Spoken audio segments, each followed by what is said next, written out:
Good morning everyone, my name is Sophia Inobejas and if you insist, you can call me Ate Sophia. And I am from Global Travel and Tours, and we would like to greet you a pleasant good morning. Welcome to the beautiful country of the Philippines. Today, we will having a tour inside the captivating Fort Santiago, where is located at Intramuros, Manila. It is forecasted to be a sunny day, so we look forward to an exciting tour ahead of us. But before we continue our tour, I would like to remember the word SMILE, which stands for S. Secure your personal belongings. Do not leave your bag unattended. Always keep with you your important things.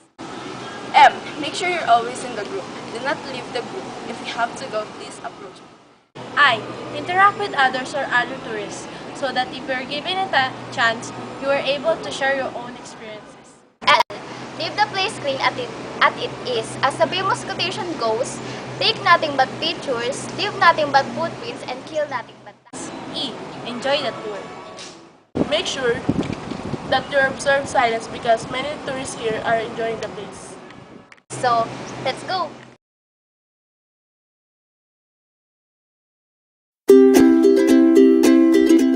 This is also called the Walled City. At the time of Spanish colonial period, was synonymous to the city of Manila. Other towns and arrabals located beyond the walls are prepared as extramuros, in Spanish, outside the walls. Warfare, the natives were defeated, and the Spaniards made a peace pact with the Council of Suleiman III, Lacandula, that Legazpi declared the area of Manila as the new capital of the Spanish colony on June 24, 1571, because of its strategic location and reach. In American period, 1898 to 1946, after the end of Spanish-American War, Spain surrendered the Philippines and the several other territories to the United States as the part of terms of the Treaty of Paris for $20 million. Battle of Manila between America, Filipino and Japanese forces, Intramuros was almost completely destroyed. Instead of rebuilding on the same site, many of the religious orders and educational institutions that once resided in the Walled District packed up and moved elsewhere. Although steps were taken to protect the city's historic character, bad new and laws and poor enforcement led to many unsightly modern buildings being built upon the ruins of the old. In 1979, the Intramuros administration was established and stronger measures introduced in order to preserve what was left. Many of the city's ancient gates and most of the walls have been since restored. On the other hand, there has been almost no progress in the restoration of the key landmarks, due in the part of serious lack of funds and the expenses of new structure.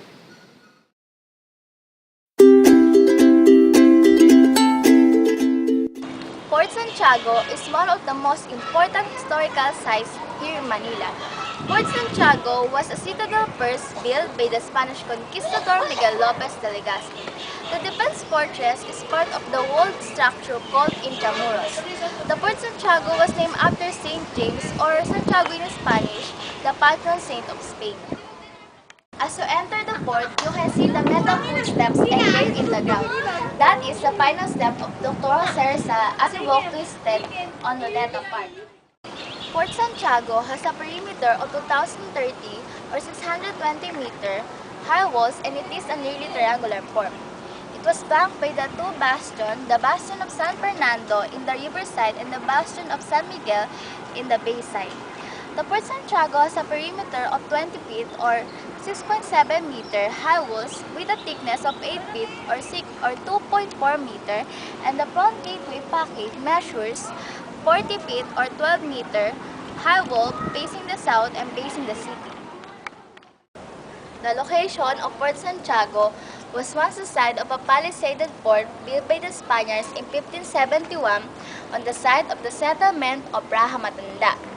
The first structure of fort was palm and logs, but invaded and destroyed by Chinese pirates led by Limahong. They reconstructed it with the hard stone during 1590 and finished it in 1593. In 1645, an earthquake destroyed most part in wall, and they reconstructed it again. During the British occupation, the port served as the Royal Navy base from 1762 until 1764. When the American rule started here in the Philippines, they used port as the headquarters of the U.S. Army base, and there was several changes made by the Americans in port. During the Japanese Imperial Army on World War II, they used the port as the prison dungeons where they captured, imprisoned, and tortured, executed hundreds of Filipinos. After the World War II, they declared the Fort Santiago as the Shrine of Freedom in 1950. They reconstructed it in 1953 under the National Parks Development Committee. Finally, in 1992, they turned over the Fort Santiago in the administration of Intramuros. And today, the port, from being the base of some army and prison for some criminal, it was now one of the most famous and important historical sites here in Manila.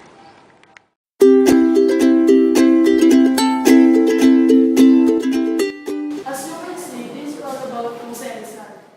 In the right side, you will see the significant event of Jose Rizal life. Start with June 1861 until July 1896. You can see here the timeline of Jose Rizal's last day. So it is start with July 31 until December 30.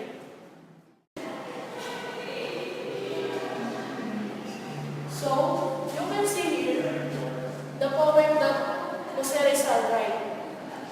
The Ultimo Adios. The last poem. And in December 30, 1896, Rizal execution in Bagumbayan.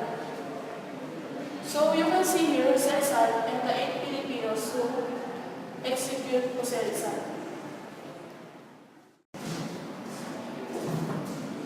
So, in my left side, the prison cell of Jose Rizal. This is the example of letter of Rizal in his family. In my right side, you can see the letters that Jose Rizal wrote for his special friends and his family.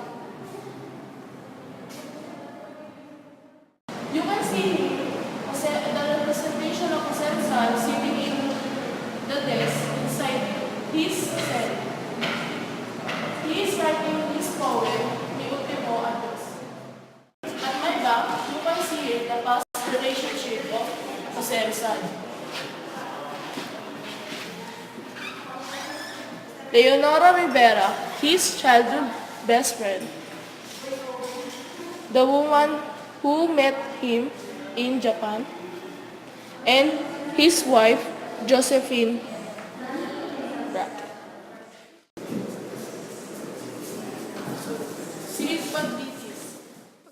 So guys, makita niyo dito ang content sa ating si Jose Rizal sa kaso rebellion, formation of society, and sadismo. Noong November 3 hanggang December 29, ibinulong si Jose Rizal. At nilipat siya sa chapel upang ipakasal kay Joseph. At noong 7 o'clock ng umaga ng December 30, 1896, siya ibinitay sa bagong bayan o kilalaring Rizal Park. As you can see in my back, the picture of the execution of Jose Rizal. You can see here Jose Rizal standing, and in the back are the ones who executed. As you can see, a Filipino painter made a portrait about Jose Rizal execution. You can see here a piece of Rizal vertebrae where the bullet hit him during execution.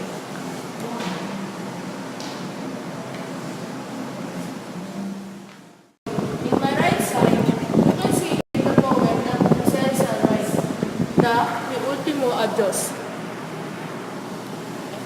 And in the left side, You can see the alcohol sold given by the Pardo de Tavera family to Rizal and which he used throughout his imprisonment.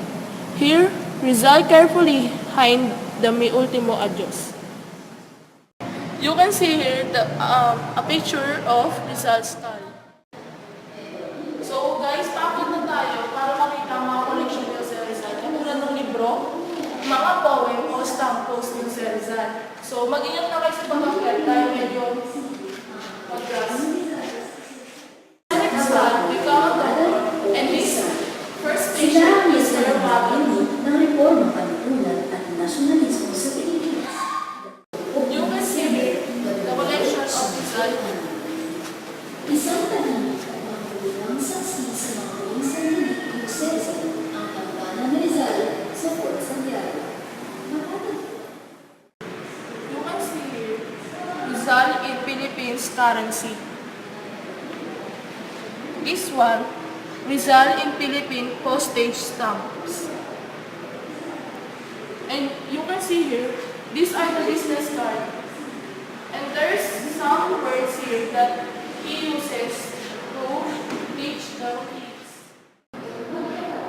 So, hindi lang siya magaling sa pag-statue. Magaling din siya gumawa ng laro. Katulad na lang ito. Tinatawag itong oracle game.